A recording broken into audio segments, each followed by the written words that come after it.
TV Africa, bienvenue à tous dans ce numéro de Getingo. Nous démarrons avec le Niger. Quelques jours après l'annonce de sa déchéance de nationalité ainsi que celle de 8 autres personnes, Rissa Agaboula, ancien ministre sous le régime de Bazoum, est devenu leader d'un groupe rebelle, a réagi en adressant directement un message au CNSP. Exilé en France, le chef rebelle réclame sa nationalité. Ne vous attaquez pas au fondement de votre pays. Je suis nigérien et je resterai nigérien quelle que soit la situation. Nous sommes nigériens et nous resterons nigériens. Personne ne peut nous enlever cela. Il faut lutter pour la démocratie au Niger, mais ne jamais renier la nationalité nigérienne, a-t-il indiqué.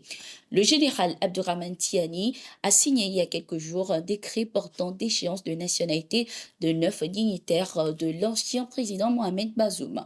On leur reproche de comploter pour la déstabilisation du pays. Ils sont accusés d'intelligence avec une puissance étrangère afin d'inciter à entreprendre des hostilités contre l'État, de complot contre l'autorité de l'État, de trahison ainsi que de participation à une entreprise de démoralisation de l'armée ou de la nation visant à nuire à la défense nationale, entre autres. Ils sont également accusés de diffusion de données ou de propos de nature à troubler l'ordre public.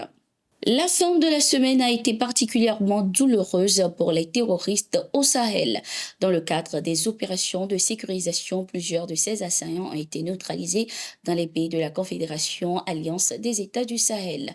Le 12 octobre 2024, une vingtaine de ces assaillants ont été neutralisés au Burkina Faso, plus précisément dans la localité de Marcoy. Cette opération a également permis de capturer Adama Oumarou, un combattant et poseur de bombes de l'État islamique au Grand Sahara. Au Mali également, les opérations de lutte contre les terroristes se sont soldées par l'anéantissement d'une colonne de terroristes dans le secteur de Douna, dans la commune de Modoro, cercle de Douencha. Selon les informations de l'état-major général des armées, cette opération a été menée conjointement par les forces de l'AES dans la zone du Liptako-Gourmand entre le Burkina Faso, le Mali et le Niger. Au Tchad, certains partis de l'opposition ne participeront pas aux élections législatives. Ils estiment que les conditions pour des élections justes et transparentes ne sont pas réunies. Au total, 15 partis politiques ont annoncé boycotter ces élections qui se tiendront en décembre. Ces partis de l'opposition accusent le pouvoir en place d'instrumentaliser le processus électoral pour maintenir son emprise sur le pouvoir. Ils exigent la révision du fichier électoral jugé corrompu et non audité, ainsi qu'un découpage électoral inéquitable favorisant les partisans du pouvoir. Nous avons décidé de ne pas cautionner ces élections. C'est ça la démocratie. Le pouvoir peut y aller seul avec ses alliés. Si nous avons pris cette décision à compte-cœur, nous ne pouvons pas, en tant qu'opposition politique, crédibiliser un scrutin qui n'est pas crédible. Il y va de notre responsabilité vis-à-vis de nos militants et de la population tchadienne, a expliqué Mahamat Zen Chérif, le président du parti Tchad Uni.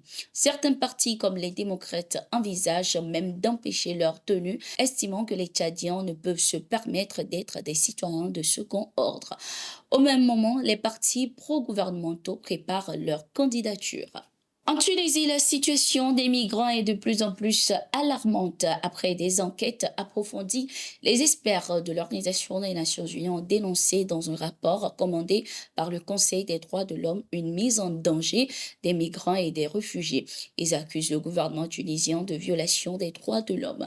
Les experts de l'ONU s'inquiètent à cet effet des informations selon lesquelles les migrants, les réfugiés et les demandeurs d'asile subsahariens sont soumis à des degrés de violence plus élevés de la part des forces de sécurité tunisiennes.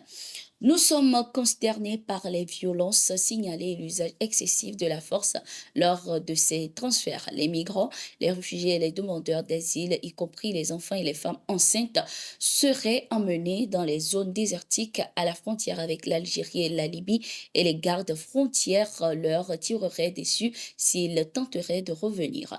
Nous sommes préoccupés par le fait que, malgré ces graves allégations, la Tunisie continue d'être considéré comme un lieu sûr après les opérations de recherche et de sauvetage en mer et que la coopération se poursuit entre l'Union européenne et la Tunisie, ont-ils indiqué.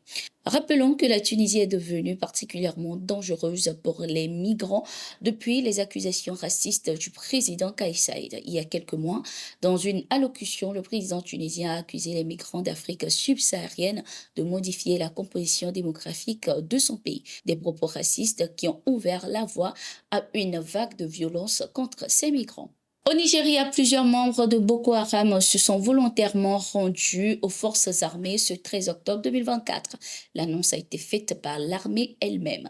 Ces combattants, au nombre de 15, se sont rendus lors d'une opération des forces de défense qui maintiennent la pression sur le groupe depuis plusieurs années.